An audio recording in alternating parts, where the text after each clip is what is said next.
শেখ হাসিনা এমন একটা চ্যালেঞ্জ ইউনূস সরকারকে দিয়ে দিলেন যে পাঠান না, প্লেন পাঠান, আমি সেই প্লেনে চড়ে বাংলাদেশে যেতে চাই। শেখ হাসিনাকে যদি আবারও সর্বোচ্চ সেনা কর্মকর্তাদের প্রহরায় নিয়ে আসবার জন্য বিমান না পাঠানো হয়, তাহলে শেখ হাসিনা ফেরেন কি করে? ফেব্রুয়ারিতে নির্বাচন হচ্ছে না, কি হচ্ছে? আন্তর্জাতিক নানান রকম চাপ আছে এবং আগামী কয়েকদিনের মধ্যে, কিছুদিনের মধ্যে আওয়ামী লীগেরও নিষেধাজ্ঞা উঠে যাবার খুব বেশি সম্ভাবনা আছে। বর্তমান সরকার, অন্ততপক্ষে ইউনূস সরকার, নির্বাচন করে দিতে পারছে না বা পারবে না। আমেরিকা বাংলাদেশ সরকারকে এই বিষয়ে চাপ দেবে, যাতে আওয়ামী লীগকে নির্বাচনে অংশ নিতে দেয়া না হলে ভারত সে নির্বাচন মানবে না এবং তার জন্য যা করার ভারত করবে। নির্বাচনে শেখ হাসিনা ও আওয়ামী লীগের ভূমিকা নিয়ে একটি সিদ্ধান্ত হলো, তারেক রহমান শুধু দেশে ফেরার ইচ্ছা প্রকাশ করবেন, অন্তর্বর্তী সরকার ব্যবস্থা নিয়ে নেবে। পররাষ্ট্র উপদেষ্টার এমন বক্তব্যের পর প্রশ্ন উঠেছে, যেখানে দলটির নেতাকর্মীরা চায়, যেখানে অন্তর্বর্তী সরকারও সব ব্যবস্থা করে দিতে চায়, সেখানে তারেক রহমান ঠিক কি কারণে বাংলাদেশে ফিরছেন না? দর্শক, এখানেই উঠে আসছে একটি নিজেই এমন এক অডিও বক্তব্য দিয়ে বসেছেন দলীয় নেতাকর্মীদের কাছে, যেখানে তিনি চ্যালেঞ্জ জানিয়ে ডক্টর মোহাম্মদ ইউনূস সরকারকে, বাংলাদেশের অন্তর্বর্তীকালীন সরকারকে বলেছেন যে সাহস থাকলে তারা যাতে প্লেন পাঠায় এবং সেই প্লেনে করে তিনি বাংলাদেশে ফিরে যেতে চান এবং দেখতে চান যে কার ফাঁসির দড়ি, কার বুলেট এত শক্তিশালী। কাজেই ভারত সরকারের প্রশ্ন হচ্ছে, সেনাবাহিনীর শীর্ষস্থানীয় কর্মকর্তারা সামরিক বিমানে করে একজন প্রধানমন্ত্রীকে যখন ভারতে রাষ্ট্রীয়ভাবে অনুরোধ করে এসে দিয়ে গেছে তাকে নিরাপদে রাখবার জন্য, তখন এটা নিয়ে বাংলাদেশের বর্তমান সরকার, যাদেরকেও নাকি আবার সেই সেনাবাহিনী বসিয়েছে, তারা কেন রাজনীতি করছে? শেখ হাসিনা সম্ভবত সেজন্যই জানেন ইউনূস সরকারের বা অন্তর্বর্তীকালীন সরকারের এ সাহস হবে না যে তারা বিমান পাঠাবেন যে বিমানে করে শেখ হাসিনা যেতে পারবেন দেশে। ইউনূস সরকারকে শেখ হাসিনা আবার বিমান পাঠানোর চ্যালেঞ্জ দেবেন না কেন বলুন? শেখ হাসিনাকে যদি আবারও সর্বোচ্চ সেনা কর্মকর্তাদের প্রহরায় নিয়ে আসবার জন্য বিমান না পাঠানো হয়, তাহলে শেখ হাসিনা ফেরেন কি করে? বাংলাদেশে আন্তর্জাতিক অপরাধ ট্রাইব্যুনালে মানবতা বিরোধী অপরাধের অভিযোগে সাবেক প্রধানমন্ত্রী শেখ হাসিনার মৃত্যুদণ্ডের রায় হওয়ার পর যখন বাংলাদেশের অন্তর্বর্তীকালীন সরকারের প্রেস সচিব থেকে শুরু করে বিভিন্ন পর্যায়ের কর্মকর্তারা, আইন উপদেষ্টা সহ বিভিন্ন উপদেষ্টারাই বাংলাদেশে শেখ হাসিনাকে ফিরিয়ে এনে ফাঁসির রায় কার্যকর করা নিয়ে নানা রকম হুঙ্কার দিচ্ছেন এবং বাংলাদেশের রাজনৈতিক দলগুলোর অনেকে, বিশেষ করে 2024-এর বিপ্লবী যে ছাত্র নেতারা, তারা বলছেন যে এই রায় কার্যকর করা না হওয়া পর্যন্ত ভারতের সঙ্গে কিছুতেই সম্পর্ক স্বাভাবিক হবে না, ভারত যতদিন না শেখ হাসিনাকে ফিরিয়ে দেবে। এমনকি ধরেন হাসনাত আব্দুল্লাহ, তিনি রোগশয্যায় থাকা গুরুতর অসুস্থ খালেদা জিয়াকে দেখতে গিয়ে হাসপাতালের বাইরে দাঁড়িয়ে সংবাদ মাধ্যমকে বলেছেন যে খালেদা জিয়ার ততদিন বেঁচে থাকা উচিত যতদিন বাংলাদেশে শেখ হাসিনাকে ফিরিয়ে এনে শেখ হাসিনার ফাঁসির রায় কার্যকর করা না হয়। খালেদা জিয়া যাতে শেখ হাসিনার ফাঁসি দেখে তারপর মৃত্যুবরণ করতে পারেন, সেজন্যই নাকি দেশবাসীর দোয়া করা উচিত। এমন সব হুঙ্কার এবং আলাপ আলোচনা যখন চলছে, তখন শেখ হাসিনা নিজেই এমন এক অডিও বক্তব্য দিয়ে বসেছেন দলীয় নেতাকর্মীদের কাছে, যেখানে তিনি চ্যালেঞ্জ জানিয়ে ডক্টর মোহাম্মদ ইউনূস সরকারকে, বাংলাদেশের অন্তর্বর্তীকালীন সরকারকে বলেছেন যে সাহস থাকলে তারা যাতে প্লেন পাঠায় এবং সেই প্লেনে করে তিনি বাংলাদেশে ফিরে যেতে চান এবং দেখতে চান যে কার ফাঁসির দড়ি, কার বুলেট এত শক্তিশালী। শেখ হাসিনা এই যে এমন একটা বক্তব্য দিয়ে বসলেন, এটা কি রাজনৈতিক বক্তব্য? এর পেছনে কি কোনো যুক্তি নেই? দেখেন, ভারতের ভেতরে, সরকারের ভেতরে, ভারতের সাবেক কূটনীতিকরা সংবাদ মাধ্যমের সঙ্গে আলোচনায়, কিংবা ভারতের অনেক বিশেষজ্ঞ আলোচনায় সংবাদ মাধ্যমকে দেওয়া প্রতিক্রিয়ায় ঠিক এই কথাটাই বলেছেন, যেই যুক্তির ওপর ভর করে শেখ হাসিনা এমন একটা চ্যালেঞ্জ ইউনূস সরকারকে দিয়ে দিলেন যে পাঠান না, প্লেন পাঠান, আমি সেই প্লেনে চড়ে বাংলাদেশে যেতে চাই। ভারতেও এই আলাপটা ভীষণ জোরদার ভাবে আছে যে শেখ হাসিনা তো পালিয়ে কোনো খানা খন্দ, নদী নালা, ধানের ক্ষেত পার হয়ে তবে বাংলাদেশের সীমান্ত পাড়ি দিয়ে ভারতে ঢোকেন নাই। তিনি ভারতে এসেছেন বাংলাদেশের সামরিক বিমানে, এবং বাংলাদেশের সামরিক বিমান ভারতের আকাশ সীমায় ঢুকবে, এয়ার স্পেসে ঢুকবে, সেটি নিশ্চিত করতে ভারতকে বাংলাদেশের তরফে রাষ্ট্রীয় পর্যায়ে অনুরোধ জানানো হয়েছে এবং সেই অনুরোধের প্রেক্ষিতে ভারতের শীর্ষ পর্যায় থেকে নির্দেশনায় এবং সিদ্ধান্ত গ্রহণের প্রেক্ষিতে সেই আকাশ সীমা খুলে দেওয়া হয়েছে এবং বাংলাদেশের একটা সামরিক বিমান, যেই বিমানে করে শেখ হাসিনা এবং শেখ রেহানাকে গণভবন থেকে ভারতে নিয়ে আসা হয়েছে, সেই বিমানটিকে ঢুকতে দেওয়া হয়েছে। শুধু কি তাই, 5ই আগস্ট শেখ হাসিনা যখন গণভবন ছেড়ে ভারতের সীমায় ঢুকেছেন, তখন তো সেই বিমানে সামরিক বিমানে তিনি এবং শেখ রেহানা ছাড়াও বাংলাদেশের শীর্ষস্থানীয় সামরিক কর্মকর্তারা ছিলেন। এবং কারা ছিলেন সেই শীর্ষস্থানীয় কর্মকর্তা, সেটা বাংলাদেশে রাগঢাক করা হলেও যেমন শেখ হাসিনা জানেন, শেখ রেহানা জানেন, সেনাবাহিনীর শীর্ষ কর্মকর্তারা জানেন, ঠিক তেমনি তো সেই বিষয়টি ভারত সরকারও জানে। কাজেই ভারত সরকারের প্রশ্ন হচ্ছে, সেনাবাহিনীর শীর্ষস্থানীয় কর্মকর্তারা সামরিক বিমানে করে একজন প্রধানমন্ত্রীকে যখন ভারতে রাষ্ট্রীয়ভাবে অনুরোধ করে এসে দিয়ে গেছে তাকে নিরাপদে রাখবার জন্য, তখন এটা নিয়ে বাংলাদেশের বর্তমান সরকার, যাদেরকেও নাকি আবার সেই সেনাবাহিনী বসিয়েছে, তারা কেন রাজনীতি করছে? শেখ হাসিনা সম্ভবত সেজন্যই জানেন ইউনূস সরকারের বা অন্তর্বর্তীকালীন সরকারের এ সাহস হবে না যে তারা বিমান পাঠাবেন যে বিমানে করে শেখ হাসিনা যেতে পারবেন দেশে। বাংলাদেশ সরকার একটা নোট ভার্বাল পাঠিয়েছে ভারত সরকারকে, যেই নোট ভার্বাল, এরকম একটা নোট ভার্বাল কূটনৈতিক যোগাযোগের একদম একটা খুবই প্রাথমিক পর্যায়, এবং এরকম একটা চিঠি বাংলাদেশ সরকার ভারত সরকারকে শেখ হাসিনাকে বিচারের মুখোমুখি করতে যাতে প্রত্যর্পণ করে দেওয়া হয়, সেরকম একটা চিঠি ডিসেম্বরেও পাঠিয়েছিল ভারত সরকার। তখনও বলেছিল যে তারা দেখছে, চিঠিটা মানে খতিয়ে দেখছে। এবারও বাংলাদেশ সরকারের চিঠি পেয়ে ভারত সরকার সেই প্রতিক্রিয়াই জানিয়েছে, ভারতের পররাষ্ট্র মন্ত্রণালয়ের মুখপাত্র রণধীর জয়সওয়াল সেই প্রতিক্রিয়াই জানিয়েছে যে ভারত সরকার বাংলাদেশের চিঠি পেয়েছে, তারা খতিয়ে দেখছে। বাংলাদেশ সরকারও নাটক করছেন, তারা জানেন সামরিক বাহিনীর শীর্ষ কর্মকর্তারা শেখ হাসিনাকে ভারতে রেখে এসেছেন, আর অন্যদিকে এখন তারা নাটক করছেন নোট ভার্বাল পাঠিয়ে যে ভারত থেকে তারা এই প্রক্রিয়ায় নাকি প্রত্যর্পণ করে শেখ হাসিনাকে ফেরত নিয়ে আসবেন। এখন সেই নাটকে সরকারকে পাল্টা চ্যালেঞ্জ ছুড়ে দিয়েছেন। শুনে আসি শেখ হাসিনা কি বলেছেন, আর তারপর এই বিষয়টি নিয়ে আলাপ করতে চাই যে ঠিক কিভাবে 5ই আগস্ট গণভবন থেকে কোন কোন শীর্ষ সামরিক কর্মকর্তারা শেখ হাসিনাকে বের করে নিয়ে গেলেন এবং তারপর তাকে প্রথমে সামরিক হেলিকপ্টার এবং তারপর সামরিক বিমানে করে ভারতের সামরিক বিমান ঘাঁটি হিন্ডন পর্যন্ত পৌঁছে দিয়ে এলেন। কারা ছিলেন সেই সামরিক কর্মকর্তারা? সেনাবাহিনীর সেই বিমানে, বাংলাদেশের সামরিক পরিবহন বিমানে যখন শেখ হাসিনা আর শেখ রেহানা গিয়ে হিন্ডনে নামলেন, তখন সেই বিমানে বাংলাদেশের সেনাবাহিনীর সশস্ত্র বাহিনীর অত্যন্ত উচ্চপদস্থ কর্মকর্তারা ছিলেন। ওই বইটি বলছে বটে যে গণভবন থেকে যখন শেখ হাসিনা বের হচ্ছেন তখন সেনাপ্রধানও সেখানে উপস্থিত, কিন্তু মনে রাখবেন সেনাপ্রধান তখন রাজনৈতিক দলগুলোর সঙ্গে মিটিং করছেন সেনা সদরে, তার সেনা ভবনে বসে, এবং সেনাপ্রধান ততক্ষণে উত্তরায় সেনাবাহিনী মার্চ টু ঢাকা কর্মসূচি ঠেকানোর জন্য যে বাহিনী নিয়ে প্রহরা দিচ্ছিলেন ঢাকার প্রবেশ মুখে, সেটির দায়িত্বে নিয়োজিত ব্রিগেডিয়ার জেনারেল রফিককে ততক্ষণে সেনাপ্রধান ওয়াকার সেনা সদর দপ্তর থেকে বলে দিয়েছেন তিনি যাতে ব্যারিকেড তুলে নেন এবং মানুষের স্রোতকে ঢাকা অভিমুখে, গণভবন অভিমুখে যেতে দেন। কাজেই সেনাপ্রধান ওয়াকার বিমানেও চড়ে বসেননি কিংবা তিনি ছিলেন না গণভবনে সে সময়। তাহলে কারা দুজন ছিলেন? এই বিষয়গুলো কেন ইউনূস সরকার জানছে না, জানাচ্ছে না, এর কৈফিয়ত কেন সেনাবাহিনীর কাছ থেকে নিচ্ছে না? আমার কাছে অত্যন্ত নির্ভরযোগ্য সূত্রে যে তথ্য আছে তাতে আমি জানতে পারি যে শেখ হাসিনার নিরাপত্তায় নিয়োজিত SSF স্পেশাল সিকিউরিটি ফোর্সের প্রধান জেনারেল নাজমুল ছিলেন শেখ হাসিনার সঙ্গে, মানে জেনারেল পর্যায়ের সেনাবাহিনীর কর্মকর্তা ছিলেন। শেখ হাসিনা শেখ রেহানার সাথে সেই বিমানে ছিলেন বাংলাদেশের কোনো একটি বাহিনীর সর্বোচ্চ কর্মকর্তাও। তো তাহলে ইউনূস সরকারকে শেখ হাসিনা আবার বিমান পাঠানোর চ্যালেঞ্জ দেবেন না কেন বলুন?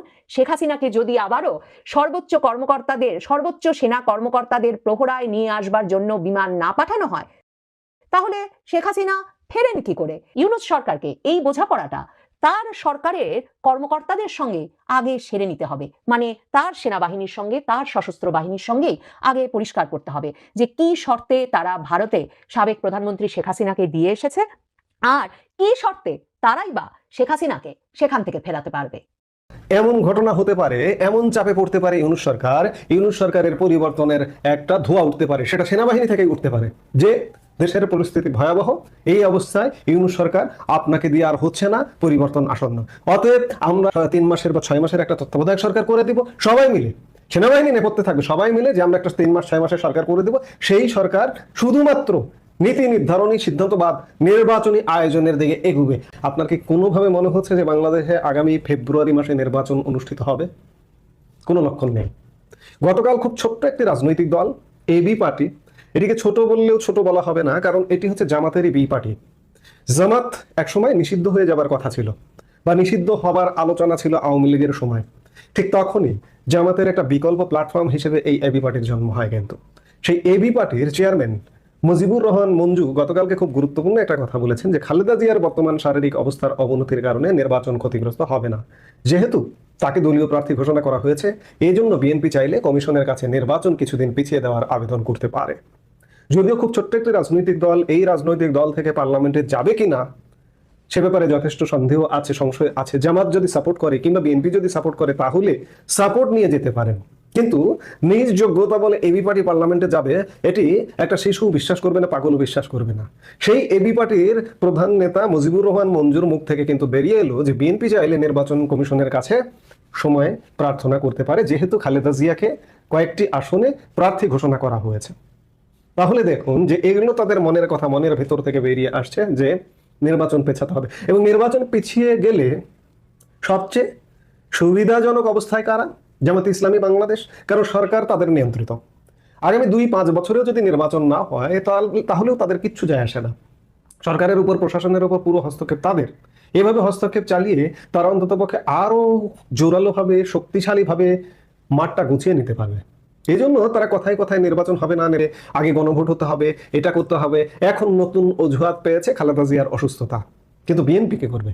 বিএনপি তো আসলে গতকাল তারেক রহমানের ফেসবুক স্ট্যাটাসেই মনে হলো বিএনপির অসহায়ত্বের কথা, যে তিনি দেশে ফিরতে পারছেন না। দেশের ফেরাটা তার হাতে নেই। কার হাতে? অদৃশ্য সেই হাতটা কার? এখন আর অদৃশ্য নয়, প্রকাশ্য জামাত এবং জামাতপন্থী সেনাবাহিনীর একটি অংশের কারণে বিএনপির ভারপ্রাপ্ত চেয়ারম্যান তারেক রহমান দেশে ফিরতে পারছেন না। এবং জোরাজুরি করে যদি একটা নির্বাচন হয়েও যায়, সেই নির্বাচনটা কেমন হবে আপনারাই জানেন, আপনারাই বোঝেন। আমরা অতীতেও এমন নির্বাচন দেখেছি, 96-এর 15 ফেব্রুয়ারি নির্বাচন দেখেছি, বা বিভিন্ন সময় এইরকম নির্বাচন দেখেছি, সেই ধরনের একটা নির্বাচন। কিন্তু সেই ধরনের নির্বাচনটাও হবে না। আন্তর্জাতিক নানান রকম চাপ আছে এবং আগামী কয়েকদিনের মধ্যে, কিছুদিনের মধ্যে আওয়ামী লীগেরও নিষেধাজ্ঞা উঠে যাবার খুব বেশি সম্ভাবনা আছে। সেই জায়গা থেকে সত্যিকার অর্থে বর্তমান সরকার, অন্ততপক্ষে ইউনূস সরকার, নির্বাচন করে যেতে পারছে না বা পারবে না। আরেকটি বিষয় যে নির্বাচনকে পেছানোর জন্য এই যে খালেদা জিয়ার শারীরিক অসুস্থতা কিংবা তারেক রহমানের দেশে ফেরানো, এগুলো কি কোনো স্ক্রিপ্টের অংশ? কিংবা খালেদা জিয়ার দল বিএনপি কি ডক্টর ইউনূসের আরেকটি নতুন ফাঁদে পা দিচ্ছে কিনা? কারণ এর আগে লন্ডন বৈঠকে তারেক রহমানের সাথে ডক্টর ইউনূসের সেই বৈঠকটা ছিল একটা ফাঁদ, পাতানো ফাঁদ। এবং সেই ফাঁদকে কেন্দ্র করে একটা দীর্ঘস্থায়ী গ্যাপে নির্বাচনের একটা সময়সীমা ঘোষণা করা হয়েছে।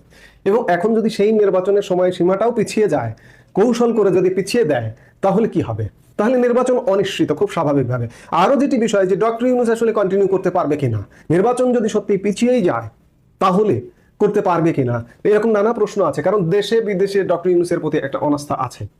শুধুমাত্র জামাতের ছাড়া বিএনপিও তাল দিয়ে যাচ্ছে, কারণ বিএনপি মহাসচিবের মুখে ডক্টর ইউনূসকে জিয়াউর রহমানের প্রতিচ্ছবি দেখতে পান, তাহলে এর চেয়ে বড় কথা আর কি হতে পারে? বিএনপি নিশ্চয়ই তাল দিয়ে যাচ্ছে। সেই জায়গা থেকে ডক্টর ইউনূসের সঙ্গে অবশ্যই বিএনপিও জড়িত। কিন্তু সত্যিকার অর্থে ফেব্রুয়ারি মাসে নির্বাচন হবে এমন কোনো লক্ষণ বর্তমান সরকারের মধ্যে নেই। এদিকে আন্তর্জাতিক চাপ কিন্তু তীব্র থেকে তীব্রতর হচ্ছে। আপনারা জানেন যে এই বর্তমান সরকারের একজন অন্যতম সমন্বয়ক যদি বলেন সরকারের তরফ থেকে, খলিলুর রহমান কখনো দিল্লি যাচ্ছেন, কখনো কাতারে যাচ্ছেন। দিল্লি থেকে মেসেজ নিয়ে এসেছেন, কাতার থেকে মেসেজ নিয়ে এসেছেন, এবং কাতার থেকে মেসেজ নিয়ে আসবার ঠিক পরের দিন, শুক্রবারে খলিলুর রহমান দেশে ফিরেছেন। পরের দিন সকালে, শনিবার সকালে, গতকালকে অন্তর্বর্তী সরকারের জাতীয় নিরাপত্তা উপদেষ্টা খলিলুর রহমানের সঙ্গে ঢাকাস্থ যুক্তরাষ্ট্রের ভারপ্রাপ্ত রাষ্ট্রদূত chargé d' affaires Tracey Ann জ্যাকবসনের ঘণ্টাব্যাপী গুরুত্বপূর্ণ বৈঠক হয়েছে। শনিবার সকাল 10টা থেকে 11টা পর্যন্ত রাজধানীর মিন্টো রোডের 33 নম্বর সরকারি বাসভবনে ঘণ্টাব্যাপী এই বৈঠক হয়। সংশ্লিষ্ট সূত্র এই বিষয়টি নিশ্চিত করেছে। সূত্র জানায়, বৈঠকটিতে জাতীয় নিরাপত্তা উপদেষ্টা ডক্টর খলিলুর রহমানের ভারত সফরের আলোচ্য বিষয়ে, আসন্ন জাতীয় সংসদ নির্বাচনের সার্বিক পরিস্থিতি বিষয়ে এবং আদালতের দণ্ডপ্রাপ্তদের ভারত থেকে ফেরত আনার বিষয়ে আলোচনা হয়েছে। সবকিছু মিলে আমরা সামনে খুব শীঘ্র একটা বড় ধরনের রাজনৈতিক টর্নেডোর মধ্যে পড়ে যাচ্ছি। কারণ দেশি বিদেশি আন্তর্জাতিক চাপ, দেশি বলতে বাংলাদেশের জনসমর্থন, আওয়ামী লীগের উপরে নিষেধাজ্ঞা উঠিয়ে নিলে এই যে বর্তমান যে রাজনৈতিক দলগুলো আছে, জামাত, বিএনপি, এনসিপি, এই ধরনের রাজনৈতিক দলগুলো, তারা কি প্রতিক্রিয়া দেয়? কিংবা আওয়ামী লীগ ধরুন এতদিন ধরে কর্মকাণ্ডে নেই, নিষেধাজ্ঞা উঠে গেলে আওয়ামী লীগ যদি কর্মকাণ্ডে ফিরতে থাকে এবং ফিরে এসে যদি তাদের সাথে এখনকার রাজনৈতিক দলগুলোর সঙ্গে মোকাবেলা করতে চায়, তখন কি পরিস্থিতি হয়? সেই পরিস্থিতিগুলোর উপর অনেক কিছু নির্ভর করছে। আমরা সত্যিকার অর্থে একটা রাজনৈতিক টর্নেডোর মুখোমুখি। এই ডিসেম্বরে আমরা রাজনৈতিক টর্নেডোর মুখোমুখি হতে যাচ্ছি যদি নির্বাচনের আয়োজনের দিকেই যায় আওয়ামী লীগের অংশগ্রহণকে কেন্দ্র করেও, সেক্ষেত্রে আওয়ামী লীগ প্রধান শেখ হাসিনাকে নির্বাচনের বাইরে রাখতে চাইবে। শেখ হাসিনা পরিবারের অনেককে ইতিমধ্যে সাজা দিয়েছে, তাদেরকে নির্বাচনের বাইরে রাখতে চাইবে। এই ধরনের ঘটনাগুলো নিয়ে সামনের দিনগুলোতে নানা রকম টান পোড়েনের একটা আভাস বা একটা পূর্বাভাস, একটা টর্নেডো, একটা সাইক্লোন, একটা খুব বড় ধরনের ঘূর্ণিঝড়ের আভাস পাওয়া যাচ্ছে। সেই জায়গায় এই টর্নেডো, এই ঘূর্ণিঝড় যদি আসে, তাহলে যে কোনো অজুহাতে ইউনূস সরকার নির্বাচনকে পিছিয়ে দিতে পারে, কিংবা এমন ঘটনা হতে পারে, এমন চাপে পড়তে পারে ইউনূস সরকারের পরিবর্তনের একটা ধোঁয়া উঠতে পারে, সেটা সেনাবাহিনী থেকেই উঠতে পারে, যে দেশের পরিস্থিতি ভয়াবহ, এই অবস্থায় ইউনূস সরকার আপনাকে দিয়ে আর হচ্ছে না, পরিবর্তন আসন্ন, অতএব আমরা 3 মাসের বা 6 মাসের একটা তত্ত্বাবধায়ক সরকার করে দিব, সবাই মিলে সেনাবাহিনী নেপথ্যে থাকবে, সবাই মিলে যে আমরা একটা 3 মাস 6 মাসের সরকার করে দিব। সেই সরকার শুধুমাত্র নীতি নির্ধারণী, সিদ্ধান্তবাদ, নির্বাচনী আয়োজনের দিকে এগুবে। আমাদের অতীতের তত্ত্বাবধায়ক সরকারগুলো যেভাবে কাজ করেছে, কিংবা এই যে অতি সম্প্রতি নেপালে যে একটা অন্তর্বর্তীকালীন সরকার গঠিত হয়েছে সুশীলা কার্কের নেতৃত্বে, নির্বাচনের বাইরে তাদের কোনো এজেন্ডা নেই, তাদের কোনো কর্মকাণ্ড নেই, সেরকম একটি সরকার চলে আসতে পারে বা আসার খুব বেশি সম্ভাবনা আছে। আসতে পারে বা আসার সম্ভাবনার কথা এজন্য বলি বা বলছি, কিংবা যদি কথাটা এজন্যই বলি, কারণ রাজনৈতিক হিসাব প্রতিনিয়ত পাল্টে যায়। যে কোনো মুহূর্তে হিসেব পাল্টে যোগ বিয়োগ ভুল হতে পারে, ভুল হয়ে অন্য সমীকরণ ঘটতে পারে। অর্থাৎ আমরা সত্যিকার অর্থে সামনের দিনগুলোতে একটা চরম রাজনৈতিক টর্নেডোর মুখোমুখি। নির্বাচন ফেব্রুয়ারি মাসে হচ্ছে না, এটি মোটামুটি এক প্রকার নিশ্চিত। নির্বাচন নিয়ে যে দলটির দাবি সবচেয়ে জোরালো, সেই দল বিএনপির সবচেয়ে বড় নেতা তারেক রহমান আছেন লন্ডনে, যিনি কবে দেশে আসবেন বা আদৌ আসবেন কিনা তা নিশ্চিত নয়। তারেক রহমানের দেশে ফেরার অনিশ্চয়তা নিয়ে যে বিতর্ক, সেটিতে তিনি নিজেই সলতে জ্বালিয়ে দিয়েছেন। বলেছেন তার দেশে ফেরার সিদ্ধান্ত নেওয়ার ক্ষমতা এককভাবে তার হাতে নেই। অথচ পররাষ্ট্র উপদেষ্টা বলেছেন, জনাব তারেক রহমান দেশে ফিরতে চাইলে গুনে গুনে 24 ঘন্টার মধ্যে ট্রাভেল পাস দিতে এক পায়ে দাঁড়িয়ে আছে অন্তর্বর্তী সরকার। তারেক রহমান শুধু দেশে ফেরার ইচ্ছা প্রকাশ করবেন, অন্তর্বর্তী সরকার ব্যবস্থা নিয়ে নেবে। পররাষ্ট্র উপদেষ্টার এমন বক্তব্যের পর প্রশ্ন উঠেছে, যেখানে দলটির নেতাকর্মীরা চায়, যেখানে অন্তর্বর্তী সরকারও সব ব্যবস্থা করে দিতে চায়, সেখানে তারেক রহমান ঠিক কি কারণে বাংলাদেশে ফিরছেন না? তবে তার দল থেকে বলা হচ্ছে তফসিল ঘোষণা করা হলে তিনি ফিরতে পারেন। দর্শক, এখানেই উঠে আসছে একটি বড় আশঙ্কার বিষয়। তফসিলের আগে না ফিরলে তারেক রহমান কি সংসদ নির্বাচনে প্রতিদ্বন্দ্বিতা করতে পারবেন? বাংলাদেশের জাতীয় সংসদ নির্বাচন সংশ্লিষ্ট আইনগুলো ঘেঁটে দেখা যাচ্ছে, তারেক রহমানের তফসিল ঘোষণার আগে দেশে না আসেন, তাহলে সোজা সাপটাভাবে আইন লঙ্ঘন না করলে, কিংবা তাকে বিশেষ সুবিধা দেওয়া না হলে তার পক্ষে আগামী সংসদ নির্বাচনে প্রতিদ্বন্দ্বিতা করা সম্ভব নয়। পররাষ্ট্র উপদেষ্টার কথা থেকে আরো একটি বিষয় বোঝা যাচ্ছে, তারেক রহমানের দেশে ফেরা না ফেরার সাথে নির্বাচন সুষ্ঠু হওয়ার কোনো সম্পর্ক আছে বলে সরকার মনে করছে না। যদি তাই হয়, এই মুহূর্তে বড় দলটিকে তাদের সবচেয়ে বড় নেতাকে মাঠের বাইরে রেখে নির্বাচনে যেতে হবে কি? সবশেষ 30 নভেম্বর এ নিয়ে কথা বলেছেন পররাষ্ট্র উপদেষ্টা তৌহিদ হোসেন। তিনি বলেছেন, বিএনপি চেয়ারপারসন ও সাবেক প্রধানমন্ত্রী খালেদা জিয়াকে দেখার জন্য লন্ডনে অবস্থানরত তার ছেলে দলের ভারপ্রাপ্ত চেয়ারম্যান তারেক রহমান দেশে ফিরতে চাইলে একদিনের মধ্যে তাকে ট্রাভেল পাস দেবে অন্তর্বর্তী সরকার। পররাষ্ট্র উপদেষ্টাকে সাংবাদিকরা প্রশ্ন করেছিলেন, তারেক রহমান যদি দেশে ফিরতে চান তাহলে কূটনৈতিক প্রক্রিয়াটি কি হবে? এমন প্রশ্নের জবাবে পররাষ্ট্র উপদেষ্টা বলেছেন, এটার নিয়ম হচ্ছে যে কারো যদি পাসপোর্ট না থাকে বা মেয়াদ উত্তীর্ণ হয়ে যায়, তখন কেউ যদি দেশে আসতে চান তাহলে তাকে ওয়ান টাইম পাস একটা দেয়া হয় দেশে আসার জন্য। পররাষ্ট্র উপদেষ্টা যোগ করেছেন, এই যে ওয়ান টাইম পাস, যেটা দিয়ে তারেক রহমান দেশে আসতে কোনো সমস্যা হবে না, সেটি দিতে একদিন লাগে। কাজেই উনি যদি আজকে বলেন যে উনি আসবেন, তাহলে কালকে এটা দিয়ে পরশুদিন উনি প্লেনে উঠতে পারবেন, এটাতে অসুবিধা নেই। দর্শক, এরই মধ্যে মূলধারার গণমাধ্যম সহ সামাজিক মাধ্যমে বেশ কিছু আলোচনা ছড়িয়ে পড়েছে। এর মধ্যে একটি হলো উইকিলিক্সের একটি তারবার্তা প্রসঙ্গ। গতকালের ভিডিওতে আমরা প্রসঙ্গটি উল্লেখ করেছিলাম। 19 নভেম্বর বিবিসি বাংলার একটি খবরেও বিষয়টি তুলে ধরা হয়েছে।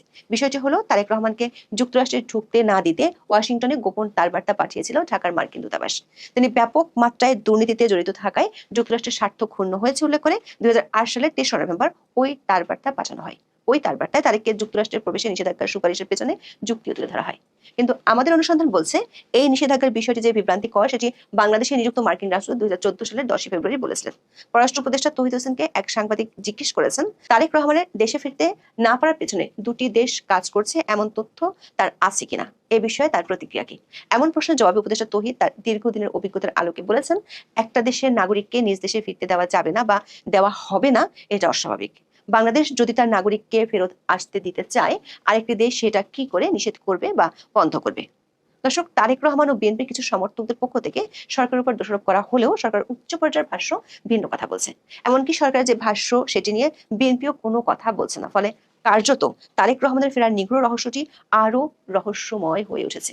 এটি এমন একটি বিষয় হয়ে দাঁড়িয়েছে যা নিয়ে সবাই কথা বলছেন, কিন্তু তাদের অবস্থা হয়েছে বুক ফাটে তো মুখ ফোটে না এর মতো। দর্শক, তারেক রহমান যদি না ফেরেন আর সরকারের ঘোষণা মতো যদি ফেব্রুয়ারিতে নির্বাচন হয় তাহলে কি হবে? এক সাংবাদিক পররাষ্ট্র উপদেষ্টার কাছে প্রশ্ন রেখেছেন, তাতে নির্বাচন সুষ্ঠু নিরপেক্ষ হওয়ার ক্ষেত্রে কি কোনো সমস্যা হবে? পররাষ্ট্র উপদেষ্টা কোনো রাগঢাক না রেখেই বলেছেন তাতে কোনো সমস্যা হবে বলে তিনি মনে করেন না। বলেছেন, তারেক সাহেব তো দেশে ছিলেন না, তাও তো বিএনপি নেতৃত্ব তার হাতে আছে, কাজেই উনি ঢাকায় পদার্পণ না করলে যে নির্বাচন হবে না বা সুষ্ঠু হবে না এমনটা তার ঠিক মনে হয় না। উপদেষ্টা দাবি করেছেন নির্বাচন সুষ্ঠু হবে কিনা সেটি অন্যান্য আরো ফ্যাক্টরের উপর নির্ভর করে, যেমন আইন শৃঙ্খলা পরিস্থিতি, নির্বাচন কমিশনের সফলতা ইত্যাদি। তিনি যোগ করেছেন, একজন ব্যক্তির দূরে থাকা বা দেশে না থাকার কারণে নির্বাচন নষ্ট হবে বলে তিনি মনে করেন না। দর্শক, পররাষ্ট্র উপদেষ্টার এই মন্তব্য থেকে একটি বিষয় পরিষ্কার, সরকার নির্বাচন সুষ্ঠু হওয়া নিয়ে তারেক রহমানের দেশে ফেরার ব্যাপারে চিন্তিত নয়। অর্থাৎ তারেক রহমান দেশে না ফিরলেও সরকার নির্বাচন করতে চায়। সরকার জন্য পরোক্ষভাবে বলছে, আমরা আপনার ফ্লাইটের জন্য টিকিট দেব, কিন্তু ট্রেনের টাইম টেবল বদলাবো না, সময় মতো উঠুন, না হলে পুরো জাতি আপনার জন্য অপেক্ষা করবে না। সেক্ষেত্রে বিএনপির জন্য বড় প্রশ্ন হলো, দলের সবচেয়ে বড় একজন নীতি নির্ধারককে বাইরে রেখে বিএনপি ভোটের মাঠে লড়তে গিয়ে কতটা স্বস্তি বোধ করবে। তার চেয়েও বড় প্রশ্ন, দেশে না আসলে কি তারেক রহমান নির্বাচনে লড়তে পারবেন? নিশ্চিত একটি তথ্য হলো, তারেক রহমান এখনো বাংলাদেশের কোনো এলাকার ভোটার হননি। এমনকি লন্ডনে বসে তার ভোটার হওয়ার সুযোগ ছিল, কিন্তু সেই সুযোগ এখনো তিনি নেননি। সূত্রগুলো বলছে, বাংলাদেশের লন্ডন হাই কমিশনের পক্ষ থেকে জনাব তারেক রহমানকে ভোটার হওয়ার জন্য অনুরোধ করা হয়েছিল, কিন্তু তিনি সে প্রস্তাব গ্রহণ করেননি। ভোটার হওয়া ছাড়া কি বাংলাদেশের আইনে নির্বাচনে প্রার্থী হওয়া সম্ভব? 1972 সালে গণপ্রতিনিধিত্ব আদেশ, যেটি দিয়ে আসলে বাংলাদেশের সংসদ নির্বাচন পরিচালিত হয়, এটিকে বলা হয় আরপিও। এই আরপিও আইনটি বাংলাদেশের নির্বাচনের মাঠের মূল খেলার নিয়মকানুন নির্ধারণ করে। আরপিওর 12-1 অনুচ্ছেদে প্রার্থীর যোগ্যতা সংক্রান্ত একটি অত্যন্ত গুরুত্বপূর্ণ শর্ত রয়েছে। সেখানে পরিষ্কারভাবে বলা হয়েছে, কোনো ব্যক্তি সংসদ সদস্য হিসেবে নির্বাচিত হবার বা থাকার যোগ্য হবেন না যদি তিনি কোনো নির্বাচনী এলাকায় ভোটার হিসেবে তালিকাভুক্ত না থাকেন। দর্শক, এটি একটি মৌলিক এবং বাধ্যতামূলক নিয়ম। অর্থাৎ আপনি যদি কোনো আসনে সংসদ সদস্য হিসেবে প্রতিদ্বন্দ্বিতা করতে চান, তবে আপনাকে অবশ্যই সেই নির্দিষ্ট নির্বাচনী এলাকার চূড়ান্ত ভোটার তালিকায় নিবন্ধিত থাকতে হবে। এই নিয়মটি এতটাই কঠোর যে যদি কেউ একজন মনোনীত প্রার্থীর নাম প্রস্তাব বা সমর্থন করতে চান, তাকেও ওই এলাকার ভোটার হতে হবে। তারেক রহমানের ক্ষেত্রে আইনের এই প্রয়োগটি খুবই সরল। যদি তিনি এই মুহূর্তে নির্বাচন কমিশনের তৈরি চূড়ান্ত ভোটার তালিকা অন্তর্ভুক্ত না থাকেন, তাহলে তিনি প্রার্থী হিসেবে মনোনয়নপত্র দাখিল করলেও যাচাই বাছাইয়ের দিনে রিটার্নিং অফিসার কর্তৃক তার আবেদনটি বাতিল হয়ে যাবে। এটি বিচারিক ঘোষণার জন্য অপেক্ষা করে না, এটি শুধু তথ্যের ভিত্তিতে বাতিল করা হয়। এটি অনেকটা এমন যে আপনি বিয়ের কার্ড ছাপিয়েছেন কিন্তু কনের নাম লিখতে ভুলে গেছেন, ঠিক তেমনই। এমপি হওয়ার সব আয়োজন করা হলো, কিন্তু ভোটার লিস্টের নামটাই নেই। এটাই হলো আরপিওর 12-1 ক অনুচ্ছেদ। সব স্বপ্ন এক নিমিষে প্রশাসনিক বাতিলের খাতায় চলে যায়। এখানে আরেকটি বিষয় দেখার আছে, একটি সংসদ নির্বাচনের আগে সবশেষ কত সময় পর্যন্ত আপনি ভোটার হতে পারবেন। দর্শক, নির্বাচনের তাফসিল ঘোষণার আগে ভোটার তালিকা হালনাগাদের একটি নির্দিষ্ট সময়সীমা থাকে। একটি নতুন অধ্যাদেশ অনুযায়ী নির্বাচনের তফসিল ঘোষণার 1 মাস আগে পর্যন্ত যাদের বয়স 18 বছর পূর্ণ হবে তারাও ভোটার হতে পারবেন। এটি নতুন যোগ্যতা সম্পন্ন তরুণদের জন্য ভালো খবর বটে, কিন্তু তারেক রহমানের মতো প্রবাসে থাকা এবং আগে ভোটার তালিকায় না থাকা ব্যক্তির জন্য নয়। সোজা কথা হলো, আইনের সাধারণ নিয়ম অনুযায়ী তফসিল ঘোষণার পর কারো ভোটার হতে পারার কথা নাই। যদি ডিসেম্বর মাসের 2য় সপ্তাহে তফসিল ঘোষণা করা হয়, তাহলে তারেক রহমানের হাতে সময় থাকবে মাত্র 1 থেকে 2 সপ্তাহ। তার মধ্যে যদি না ফেরেন, সেক্ষেত্রে আইনের সাদামাটা বিশ্লেষণে বলা যায় তিনি ভোটার হতে পারবেন না, আর ভোটার হতে না পারলে নির্বাচনের প্রার্থীও হতে পারবেন না। তবে এক্ষেত্রে নির্বাচন কমিশন চাইলে তার ডিসক্রিশনের ক্ষমতার প্রয়োগ করতে পারেন। বিশেষ ব্যবস্থায় তারেক রহমানকে ভোটার করতে পারেন। নির্বাচনী আইন বিশেষজ্ঞরা বলছেন, সেটি হলে আইনি ঝামেলায় পড়ে যেতে পারে দুই পক্ষ এবং বিষয়টি নৈতিক দিক থেকে ঠিকও হবে না। দর্শক, তারেক রহমানের ফেরা নিয়ে এখন বিএনপির যে উদ্বেগ, নির্বাচনের তফসিল ঘোষণা হলে সেই উদ্বেগ হয়তো পরিণত হবে কে বিএনপিকে নির্বাচনী প্রচারের মাঠে সরাসরি নেতৃত্ব দিবেন। কারণ খালেদা জিয়ার শারীরিক যে কন্ডিশন, তাতে তার পক্ষে অতীতের মতো টেকনাফ থেকে তেতুলিয়া পর্যন্ত ছুটে বেড়ানো